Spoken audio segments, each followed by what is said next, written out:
बहू के हाथ की रोटी। एक समय की बात है, एक ऐसा परिवार था जिसमें पति पत्नी और सास बहू सभी मिलकर रहते थे।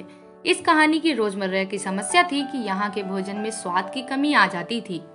सास और बहू दोनों में हमेशा अनबन चलती रहती थी और बहू इस बात के लिए दिल से दुखी होती थी कि उसका बनाया हुआ खाना सास को कभी पसंद नहीं आता था।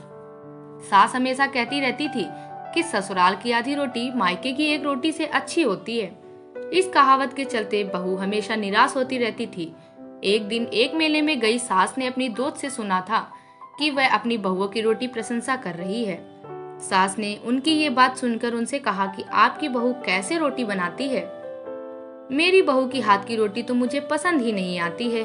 तो उसकी दोस्त ने बताया, मेरी बहू एक बहुत समर्पित और मेहनती स्त्री है। उसके द्वारा बनाई गई रोटी न सिर्फ टेस्टी होती है बल्कि उसमें उसकी प्यार और मेहनत का स्वाद भी होता है। वह रोटी न केवल बैठे बैठे बनाती है बल्कि उसे बनाने के लिए वह अपनी सारी शक्ति और मेहनत लगाती है। इस बात से प्रभावित हुई बहू ने सोचा कि वह भी अपने पति के लिए कुछ अलग कर सकती है।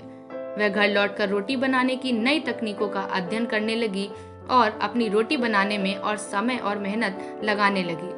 थोड़ी देर बाद जब सब भोजन कर रहे थे, पति ने बहू की बनाई हुई रोटी को चखा। वह चकित हो गए क्योंकि यह रोटी सास की रोटी से बहुत स्वादिष्ट और टेस्टी थी। उसने बहू को गले लगा लिया और धन्यवाद दिया।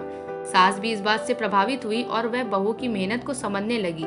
उसके बाद से सास और बहू एक दूसरे के साथ मेल खाने लगी और दोनों ने मिलकर एक सुखी और प्यार भरी परिवार स्थापित किया। इस कहानी से समझते हैं कि ससुराल की रोटी हो या मायके की, महत्वपूर्ण ये है कि उसमें प्यार, समर्पण और सम्मान की भावना हो।